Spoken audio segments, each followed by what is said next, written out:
Hi friends, എല്ലാവർക്കും നിമിഷാസ് കിച്ചണിലേക്ക് സ്വാഗതം. ഇന്ന് നമുക്ക് നല്ല നാടൻ രുചിയിലുള്ള നെയ്യപ്പം ഇങ്ങനെ തയ്യാറാക്കി നോക്കാം. അപ്പോൾ നെയ്യപ്പത്തിന്റെ വീഡിയോയ്ക്കൊക്കെ വേണ്ടിയിട്ട് ഒരുപാട് റിക്വസ്റ്റുകളൊക്കെ വന്നിട്ടായിരുന്നു. പക്ഷെ ഇപ്പോഴാണ് ശരിക്കും പറഞ്ഞാൽ ചെയ്യാൻ പറ്റിയത്. അപ്പോൾ നമുക്കത് എങ്ങനെയാണ് എളുപ്പത്തിൽ തയ്യാറാക്കണേന്ന് നോക്കിയാലോ. അതിന് മുമ്പ് നിങ്ങൾ ആദ്യമായിട്ട് ഈ ചാനൽ കാണുന്നതെങ്കിൽ നിങ്ങൾക്ക് നിമിഷാസ് കിച്ചൺ ഇഷ്ടപ്പെട്ടെന്നുണ്ടെങ്കിൽ തീർച്ചയായിട്ടും ഒന്ന് സബ്സ്ക്രൈബ് ചെയ്യാട്ടോ. അപ്പോൾ നമുക്ക് പെട്ടെന്ന് തന്നെ വീഡിയോയിലേക്ക് കിടക്കാം. അപ്പോൾ നമുക്ക് നെയ്യപ്പം തയ്യാറാക്കാൻ വേണ്ടിയിട്ട് തുടങ്ങാം. അതിന് വേണ്ടിയിട്ട് ഞാനിവിടെ ഇഡ്ലി റൈസിന് എടുത്തിരിക്കുന്നത്. അപ്പോൾ ഇഡ്ലി റൈസിന് പകരം നിങ്ങൾക്ക് പച്ചരി ആണെങ്കിലും ഉപയോഗിക്കാം. ഞാനിപ്പോൾ 250 ml കപ്പിൽ 2 കപ്പ് ഇഡ്ലി റൈസ് എടുത്തിട്ട് നന്നായിട്ട് കഴുകിയെടുത്തതിന് ശേഷം വെള്ളത്തിൽ ഒരു 3 മണിക്കൂർ കുതിർത്തിയെടുത്തു. അതിനുശേഷം ഡ്രെയിൻ ചെയ്തെടുത്തതാണ് ഇത്. ഇതിലത്തെ വെള്ളം മുഴുവനായിട്ട് പോട്ടെ. ഇതുപോലെ കുറച്ച് സമയം വെക്കുക. കാരണം നമുക്ക് ശർക്കര പാനിയായിട്ട് ഇത് നല്ലപോലെ ഒന്ന് അരച്ചെടുക്കാനുള്ളതാണ്. അപ്പോൾ വെള്ളം കൂടാൻ സാധ്യതയുണ്ട്. പിന്നെ ഞാനിവിടെ 400 ഗ്രാം അളവിൽ ശർക്കര എടുത്തിട്ടുണ്ട്. അപ്പോൾ ഡാർക്ക് കളറുള്ള ശർക്കര ആണെങ്കിൽ നെയ്യപ്പത്തിന് നല്ല കളറിൽ തന്നെ വരും. ഇനി ഇത് നമുക്കൊന്ന് ഉരുക്കിയെടുക്കാം. അപ്പോൾ ഇതൊന്ന് പൊട്ടിച്ചിട്ട് കൊടുത്തിട്ടുണ്ടെങ്കിൽ പെട്ടെന്ന് ഉരുക്കി വരും. അല്ലെങ്കിൽ നിങ്ങൾക്ക് ഇതൊന്ന് ചീകി എടുക്കണമെന്നുണ്ടെങ്കിൽ അങ്ങനെ എടുക്കാട്ടോ. അപ്പോൾ വളരെ കുറച്ച് വെള്ളം ഒഴിച്ചിട്ട് മാത്രം ഇത് ഉരുക്കിയെടുക്കാം. ഞാനിപ്പോൾ ഒരു അരക്കപ്പ് വെള്ളമാണ് ഇതിലേക്ക് ഒഴിച്ചു കൊടുക്കുന്നത്. ഇനി ഇത് നന്നായിട്ട് ഒന്ന് ഉരുക്കി വരട്ടെ. ഉരുക്കിയെടുത്തതിന് ശേഷം പിന്നെ നമുക്കിതൊന്ന് അരിച്ചെടുക്കണം. കാരണം ഇതിൽ എന്തെങ്കിലും മണ്ണോ കല്ലോ അങ്ങനെ എന്തെങ്കിലുമൊക്കെ ഉണ്ടാവാനുള്ള സാധ്യത ഉണ്ടെങ്കിൽ അതൊക്കെ ഒന്ന് നമുക്ക് കളഞ്ഞെടുക്കാം. അല്ലെങ്കിൽ നെയ്യപ്പം കടിക്കുമ്പോൾ നന്നായിട്ട് വരില്ലല്ലോ കല്ലോ മണ്ണൊക്കെ കടിച്ചു കഴിഞ്ഞിട്ടുണ്ടെങ്കിൽ. ഇപ്പം ഇത് കണ്ടില്ലേ, കറക്റ്റായിട്ട് ഉരുക്കി വന്നിട്ടുണ്ട്. ഇനി നമുക്ക് ഫ്ലെയിം ഓഫ് ചെയ്ത് കൊടുക്കുക. കുറച്ച് തിക്കായിട്ടാണ് നമ്മളിത് എടുക്കേണ്ടത്. ഫ്ലെയിം ഓഫ് ചെയ്ത് കൊടുത്തതിന് ശേഷം അരിച്ച് വെക്കാട്ടോ. ഒന്ന് തണുത്ത് വന്നോട്ടെ. അതിനുശേഷം നമുക്ക് ബാക്കി പരിപാടികൾ ചെയ്യാം. ഇപ്പം ഇത് നന്നായിട്ട് തണുത്തതിന് ശേഷം ഞാനൊന്ന് അരിച്ചെടുത്തിട്ടുണ്ട്. കണ്ടില്ലേ, ഈ ഒരു രീതിയിൽ കുറച്ച് തിക്കായിട്ടാണ് ഇത് ഇരിക്കുന്നത്. ഇനി നമുക്ക് അരിയും ഇപ്പോൾ അരിച്ചെടുത്ത ആ ഒരു ശർക്കര പാനി ഉണ്ടല്ലോ അതും കൂടി ചേർത്തിട്ട് നമുക്ക് അരച്ചെടുക്കണം. അപ്പോൾ കുറേശ്ശെ മാത്രം ശർക്കര പാനി ഒഴിച്ചിട്ട് അരച്ചെടുക്കുക. ഒരുപാട് ലൂസാവാൻ പാടില്ല ഈ ഒരു ബാറ്റർ നമ്മൾ അരച്ചെടുക്കണത്. അപ്പോൾ 2 ബാച്ചായിട്ട് നമുക്ക് അരച്ചെടുക്കാം കേട്ടോ. കൂടുതൽ അരി ഉണ്ടെന്നുണ്ടെങ്കിൽ നമ്മൾ എടുക്കുന്നതിനനുസരിച്ച് തന്നെ. ഇനി ഇതിലേക്ക് ഞാൻ ശർക്കര പാനി കൂടി ഒഴിച്ചിട്ട് നന്നായിട്ട് അരച്ചെടുക്കണം. അപ്പോൾ അരച്ചെടുക്കുന്ന സമയത്ത് ചെറിയ തരികളോട് കൂടിയിട്ടാണ് നമ്മൾ നെയ്യപ്പത്തിന് അരച്ചെടുക്കേണ്ടത്. അപ്പോഴായിരിക്കും കറക്റ്റ് ആയിട്ട് വരും. അപ്പോൾ ആദ്യം കുറച്ച് ശർക്കര പാനി ഒഴിക്കുക. പിന്നെ അരഞ്ഞു വരുന്നില്ല എന്ന് കണ്ടു കഴിഞ്ഞാൽ കുറച്ചും കൂടി ഒഴിച്ചു കൊടുക്കുക. അങ്ങനെ മാത്രം അരച്ചെടുക്കുക കേട്ടോ. പിന്നെ ഞാൻ ഇതിലേക്ക് ഫ്ലേവറിന് വേണ്ടിയിട്ട് ഒരു 4 ഏലക്കായാണ് ഇട്ട് കൊടുക്കുന്നത്. അപ്പോൾ ഏലക്കായ ഇട്ട് കൊടുക്കുന്ന സമയത്ത് അതിൻ്റെ തൊലി കളഞ്ഞതിന് ശേഷം മാത്രം ഇട്ട് കൊടുക്കുക. അല്ലെങ്കിൽ നിങ്ങൾക്ക് അവസാനം ഏലക്കാപ്പൊടിയാണെന്നുണ്ടെങ്കിലും ചേർത്ത് കൊടുത്താൽ മതി. ഇനി ഇതെല്ലാം കൂടി നന്നായിട്ട് തന്നെ ഒന്ന് ഞാൻ അരച്ചെടുക്കട്ടെ. ചെറിയ തരികളോട് കൂടി തന്നെ കണ്ടില്ല ഈ ഒരു രീതിയിൽ അരച്ചെടുത്തിട്ടുണ്ട്. അപ്പോൾ നമ്മൾ കൈ വെച്ച് തൊട്ട് നോക്കുന്ന സമയത്ത് ചെറിയ തരികൾ പോലെ തോന്നണം. അപ്പോൾ തന്നെയായിരിക്കും കറക്റ്റായിട്ട് വരിക. അതായത് നമ്മൾ നെയ്യപ്പം തയ്യാറാക്കുന്ന സമയത്ത് അതിൻ്റെ പുറം ഭാഗം കുറച്ചൊരു മൊരിഞ്ഞാണല്ലോ ഇരിക്കുക. അപ്പോൾ ഇതുപോലെ തരികളുണ്ടെങ്കിലാണ് ആ ഒരു ടെക്സ്ചർ കറക്റ്റായിട്ട് തന്നെ വരുള്ളൂ കേട്ടോ. പിന്നെ നമ്മൾ എടുക്കുന്ന അരി ഒരുപാട് സ്റ്റാർച്ച് ഉള്ളതാണെന്നുണ്ടെങ്കിൽ നെയ്യപ്പം തയ്യാറാക്കി എടുക്കുന്ന സമയത്ത് കറക്റ്റായിട്ട് വരണമെന്നില്ല കേട്ടോ. ഇപ്പം അരച്ചെടുത്തത് മുഴുവനായിട്ട് നമുക്ക് ഈ പാത്രത്തിലേക്ക് ഒഴിച്ചു കൊടുക്കാം. ഈ ഒരു രീതിയിൽ തന്നെ നമുക്ക് എല്ലാം അരച്ചെടുക്കാം. ഇതിപ്പോൾ ഞാൻ എടുത്ത അളവ് ഉപയോഗിച്ചിട്ട് 2 ബാച്ചായിട്ട് അരച്ചെടുക്കാനുള്ളത് തന്നെയുള്ളൂ.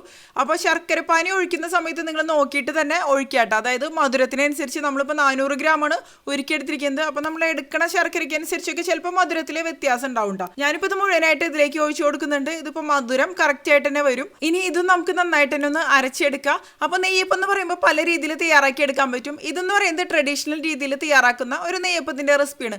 അല്ലെങ്കിൽ മൈദ, റവ, ഗോതമ്പ് പൊടി അങ്ങനെ പല ഇൻഗ്രീഡിയൻസ് ഉപയോഗിച്ചിട്ട് നമുക്ക് നെയ്യപ്പം തയ്യാറാക്കി എടുക്കാൻ പറ്റും. പക്ഷേ ഇതാണ് ശരിക്കും പറഞ്ഞാൽ ട്രഡീഷണൽ രീതിയിലുള്ളൊരു നെയ്യപ്പം എന്ന് പറയുന്നത്. ഇപ്പോൾ കണ്ടില്ലേ, മുഴുവനായിട്ട് ഞാൻ അരച്ചെടുത്തിട്ടുണ്ട്. ഇതിൻ്റെ കൺസിസ്റ്റൻസി എന്ന് പറയുന്നത് കുറച്ച് തിക്കായിരിക്കണം. ഞാൻ ഇതിലേക്ക് 1 ടേബിൾ സ്പൂൺ അളവിൽ നെയ്യ് ഒഴിച്ചു കൊടുത്തിട്ടുണ്ട് ഒരു ഫ്ലേവറിന് വേണ്ടിയിട്ട്. നമുക്ക് നെയ്യിൽ വേണമെന്നുണ്ടെങ്കിൽ നെയ്യപ്പം വറുത്തെടുക്കാം. പക്ഷേ ഞാനിപ്പോൾ എണ്ണയിലാണ് വറുത്തെടുക്കുന്നത്. ഇനി ഇതിൻ്റെ കൺസിസ്റ്റൻസി അഡ്ജസ്റ്റ് ചെയ്യാൻ വേണ്ടിയിട്ട് ഇതിലേക്ക് കുറച്ച് വെള്ളം കൂടി ഞാൻ ഒഴിച്ചു കൊടുക്കുന്നുണ്ട്. കാരണം ഫെർമെൻ്റ് ആയിട്ട് വരുമ്പോൾ ഒന്നും കൂടി ഇത് തിക്കായിട്ട് വരും. അപ്പോൾ കുറച്ച് ലൂസായിട്ടുള്ള രീതിയിൽ ആക്കിയതിന് ശേഷം ഫെർമെൻറ്റ് ചെയ്ത് വെക്കണതായിരിക്കും. അതായത് ഫെർമെൻറ്റ് ചെയ്യാൻ വേണ്ടിയിട്ട് വെക്കണതായിരിക്കും നല്ലത് കേട്ടോ. കറക്റ്റായിട്ടൊന്ന് മിക്സ് ചെയ്തെടുത്തിട്ടുണ്ട് ഈ ഒരു രീതിയിൽ. അപ്പോൾ ഒരുപാട് ലൂസായിട്ട് പോകരുത്, നെയ്യപ്പം കറക്റ്റായിട്ട് വരില്ല. കണ്ടില്ലേ, ഈ ഒരു രീതിയിൽ മതി. ഇനി ഇത് നമുക്കൊരു 12-14 മണിക്കൂറോളം സമയം ഇത് ഫെർമെൻറ്റ് ചെയ്യാൻ വേണ്ടിയിട്ട് വെക്കുക. അല്ലെങ്കിൽ ഓവർനൈറ്റ് ഫെർമെൻറ്റ് ചെയ്യാൻ വേണ്ടിയിട്ട് വെക്കുക. ഞാനിപ്പോൾ എള്ളും കൂടിയും ഇതിന് മുമ്പ് തന്നെ ചേർത്ത് കൊടുക്കുന്നുണ്ട്. ഇതിലേക്ക് ഒരു 1.5 ടീസ്പൂൺ അളവിലൊക്കെ എള്ള് മതിയാവും, കറുത്ത എള്ള്. പിന്നെ ഇതിലേക്ക് ആവശ്യത്തിന് ഉപ്പ് കൂടി ചേർത്ത് കൊടുക്കുന്നുണ്ട്. അപ്പോൾ ഉപ്പ് എന്ന് പറയുമ്പോൾ മധുരമുള്ള എന്ത് ഐറ്റംസ് നമ്മൾ തയ്യാറാക്കുമ്പോഴും കുറച്ച് ഉപ്പ് ചേർത്ത് കൊടുത്തു കഴിഞ്ഞാൽ ആ ഒരു ടേസ്റ്റ് ബാലൻസ് ചെയ്തെടുക്കാൻ പറ്റുമല്ലോ നമുക്ക്. ഇതിപ്പോൾ ഫെർമെൻ്റ് ആയിട്ട് വന്നിട്ടുണ്ട്. ഞാനിപ്പോൾ ഓവർനൈറ്റ് ആയിരുന്നു വെച്ച് കൊടുത്തിരുന്നത്. അപ്പോൾ കറക്റ്റായിട്ട് ഫെർമെൻ്റ് ആയിട്ട് വന്നാൽ തന്നെയാണ് നെയ്യപ്പം നന്നായിട്ട് തന്നെ വരുള്ളൂ കേട്ടോ. അപ്പോൾ ഇതിലേക്ക് ആവശ്യത്തിന് വെള്ളം ഒഴിച്ചിട്ട് ഒന്ന് ലൂസാക്കി എടുക്കുക. ഇത് ഒരുപാട് തിക്കായിട്ടാണ് ഇരിക്കുന്നത്. പക്ഷേ ഒരു മീഡിയം തിക്നെസ്സോട് കൂടിയ ബാറ്ററായിട്ടാണ് നമുക്കിത് വേണ്ടത്. ഇനി ഒരു പാൻ എടുത്തിട്ട് അതിൽ ആവശ്യത്തിന് എണ്ണ ഒഴിച്ച് കൊടുക്കുക. ഞാനിപ്പോൾ വെളിച്ചെണ്ണയാണ് ഒഴിച്ച് കൊടുക്കുന്നത്. എണ്ണ നന്നായിട്ട് ചൂടായതിന് ശേഷം നമുക്ക് ഈ ഒരു ബാറ്ററിയിൽ നിന്ന് ഒരു തവി ഒഴിച്ചു കൊടുക്കുക. അപ്പോൾ എണ്ണയ്ക്ക് ഒരുപാട് ചൂടായാലും നെയ്യപ്പം നന്നായിട്ട് വരില്ല. ഒരു മീഡിയം ചൂടോടുകൂടിയ എണ്ണയിലേക്കാണ് നമ്മൾ ഈ നെയ്യപ്പത്തിൻ്റെ ബാറ്റർ ഒരു തവി ഒഴിച്ചു കൊടുക്കുന്നത്. അപ്പോൾ നെയ്യപ്പത്തിൻ്റെ ബാറ്ററിൻ്റെ കൺസിസ്റ്റൻസി എന്ന് പറയുന്നത് ഇഡ്ഡലി ബാറ്ററിൻ്റെ അത്രയ്ക്ക് തിക്കായിട്ട് വരണ്ട, പക്ഷേ ദോശ ബാറ്ററിൻ്റെ അത്രയ്ക്ക് ലൂസായിട്ട് വരണ്ട. അതിൻ്റെ രണ്ടിൻ്റെയും നടുയിൽ വരുന്ന ഒരു രീതിയിലാണ് വേണ്ടത്. കണ്ടില്ലേ, ഇപ്പോൾ നെയ്യപ്പം പൊങ്ങിയിട്ട് മുകളിലോട്ട് വരുന്നുണ്ട്. ഈ ഒരു രീതിയിൽ വരും നെയ്യപ്പം ഫ്രൈ ആയിട്ട് വരുന്ന ആ ഒരു സമയത്ത് കേട്ടോ. അപ്പോൾ നെയ്യപ്പം ഇതുപോലെ പൊങ്ങി വന്നതിന് ശേഷം നമ്മളിത് ഒരു ലോ ടു മീഡിയം ഫ്ലെയിമിൽ വെച്ചിട്ടാണ് ഫ്രൈ ചെയ്തെടുക്കേണ്ടത്. അല്ലാന്നുണ്ടെങ്കിൽ ഇതിൻ്റെ ഉൾഭാഗം കുക്കായിട്ട് വരില്ല ഹൈ ഫ്ലെയിമിലൊക്കെ വെച്ചിട്ട് ഫ്രൈ ചെയ്തെടുക്കുന്ന സമയത്ത് കേട്ടോ. പിന്നെ പൊങ്ങി വരുന്ന ആ ഒരു സമയത്ത് ഇതിൻ്റെ മുകളിലേക്ക് നമ്മൾ ഓയിൽ കുറച്ച് ഒഴിച്ചു കൊടുക്കും. അപ്പോഴായിരിക്കും കറക്റ്റായിട്ട് കുക്കായിട്ട് വരിക. ഇനിയിപ്പോൾ അത് റെഡി ആയിട്ടുണ്ട്. ഈ ഒരു രീതിയിൽ നമുക്ക് എല്ലാം ഉണ്ടാക്കിയെടുക്കുക. കണ്ടില്ലേ, ഇതുപോലെ ബാറ്റർ ഒഴിച്ചു കൊടുക്കുക. ഇനി ഇത് മുകളിലേക്ക് പൊങ്ങി വരുന്ന ആ ഒരു സമയത്ത് ഇതിലേക്ക് നമുക്ക്, അതായത് ഇതിൻ്റെ മുകളിലേക്ക് കുറച്ച് ഓയിൽ നമുക്ക് ഒഴിച്ചു കൊടുക്കുക. അതുപോലെ ചിലവർ ഈ ഒരു ബാറ്ററിലേക്ക് നാളികേരക്കൊത്ത് നെയ്യിൽ ഫ്രൈ ചെയ്തിട്ട് അങ്ങനെ ഇട്ട് കൊടുക്കാറുണ്ട്. നിങ്ങൾക്ക് വേണമെന്നുണ്ടെങ്കിൽ അങ്ങനെ ഇട്ട് കൊടുക്കാം കേട്ടോ. അപ്പോൾ ട്രഡീഷണൽ രീതിയിൽ നെയ്യപ്പം തയ്യാറാക്കുമ്പോൾ നാളികേരക്കൊത്ത് ഫ്രൈ ചെയ്തിട്ട് ഇട്ട് കൊടുക്കാറില്ല. അപ്പോൾ താല്പര്യം ഉണ്ടെങ്കിൽ ഇട്ട് കൊടുക്കുക. ഇനി ഇത് നമുക്ക് തിരിച്ചു മറിച്ചിട്ടിട്ട് നന്നായിട്ട് ഫ്രൈ ചെയ്തെടുക്കാം. ഞാൻ നേരത്തെ പറഞ്ഞല്ലോ, ലോ ഫ്ലെയിമിൽ വെച്ചിട്ട് തന്നെ ഫ്രൈ ചെയ്തെടുക്കുക. അപ്പോഴായിരിക്കും ഉൾഭാഗം കറക്റ്റായിട്ട് കുക്കായിട്ട് വരിക. നമ്മൾ ഹൈ ഫ്ലെയിമിലൊക്കെ വെച്ചിട്ട് കുക്ക് ചെയ്തെടുത്ത് കഴിഞ്ഞിട്ടുണ്ടെങ്കിൽ പുറം ഭാഗം കുക്കായിട്ട് വരും, പക്ഷേ ഉൾഭാഗം തീരെ വെന്തിട്ടുണ്ടാവില്ല.